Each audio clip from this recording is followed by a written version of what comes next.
బక్కి black రెండు వచ్చేసినాయి చూసారా. అటుకేమో రస్కులు వేస్తున్నాను. నేను మొక్కలు చేసేయండి. అవి తినలేవు కదా, మొక్కలు చేసేయి.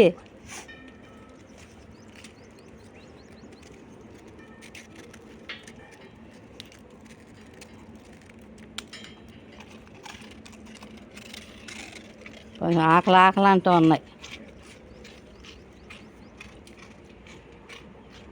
పొద్దున్నే వచ్చేసి నేను లేచేటప్పటికి అయితే బ్రౌన్ రైస్ పెడితే పెరుగు కలిపి తినకుండా వదిలేస్తున్నాయి. చూసారా, రస్కులు పెడితే కరకరలాడుతూ నవ్వులుతున్నాయి. తోకలు ఊపుకుంటాను. వాటికి సంతోషం అయితే అలా తోకలు ఊపుకొని తినేస్తాయండి కుక్కలు. విశ్వాసం. మేము ఊరెళ్ళినా మా గుమ్మల్లో కూర్చుంటాయండి బ్లాకీ బక్కి.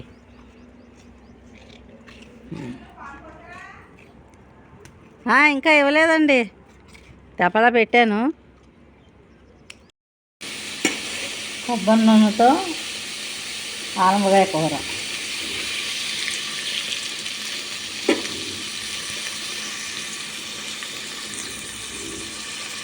పాలు పోసి వండుతానండి ఆనపకాయ.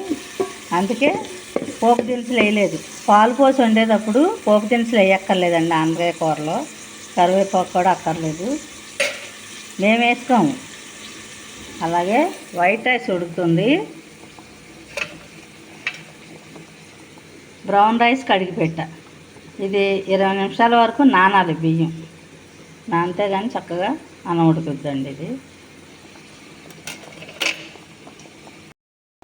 రైస్ ఉడికిపోయిందండి, వైట్ రైసు. ఉల్లిపాయ వేగిపోయింది. ఇంక ఇప్పుడు ఆనపకాయ ముక్కలు ఉప్పు వేసి కడుక్కున్నాయి. ఆనపకాయ ముక్కలు వేసేద్దాం.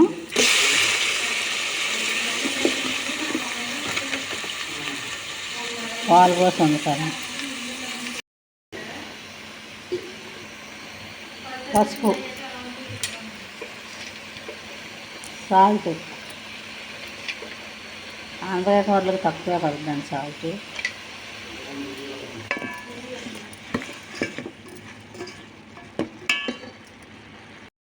పసుపు వేసేటప్పటికి ఏ కూర అయినా సరే ఎల్లో కలర్లో వచ్చేసి అంత చక్కగా అందంగా కనపడుతుంది కూర. తినేటప్పుడు టేస్టీగా ఉంటుందండి. బ్రౌన్ రైస్ ఉడుకుతుంది. ఇది చాలా టైం పడుతుంది ఉడికేటప్పటికి. పచ్చిమిరకాయలు వేసాం కాబట్టి లైట్గా కారం వేస్తున్నానండి.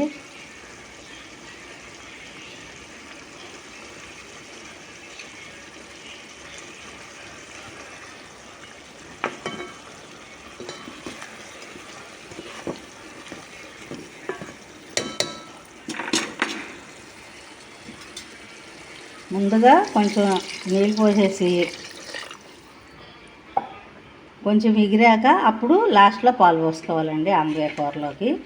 ముందు ముక్క ఉడికిపోవాలి, అప్పుడు పాలు పోసుకోవాలి. ఆనపకాయ పాలు అంటే ఈ ముక్క ఇలా ఉడికిపోయింది. ఇప్పుడు పాలు పోసేసుకోవచ్చు. ఆనపకాయ పాలు.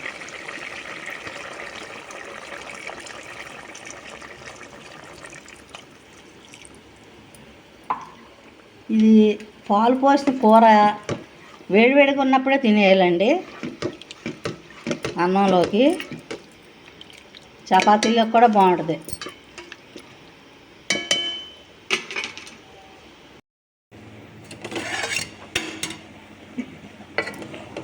బ్రౌన్ రైస్ చూసారా, చక్కగా పువ్వులాగా ఇలాగ ఉడికిపోద్ది అన్నం. హెల్త్కి చాలా మంచిదండి బ్రౌన్ రైస్.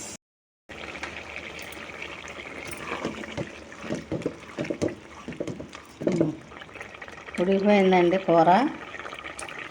కొంచెం ఎగరాలి, దగ్గర పడిపోతే బాగుంటుందండి కూర.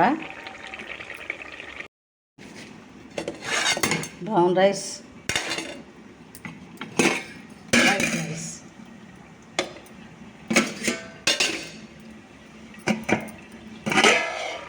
అలాగే ఆనపకాయ కూర పాలు పోసి.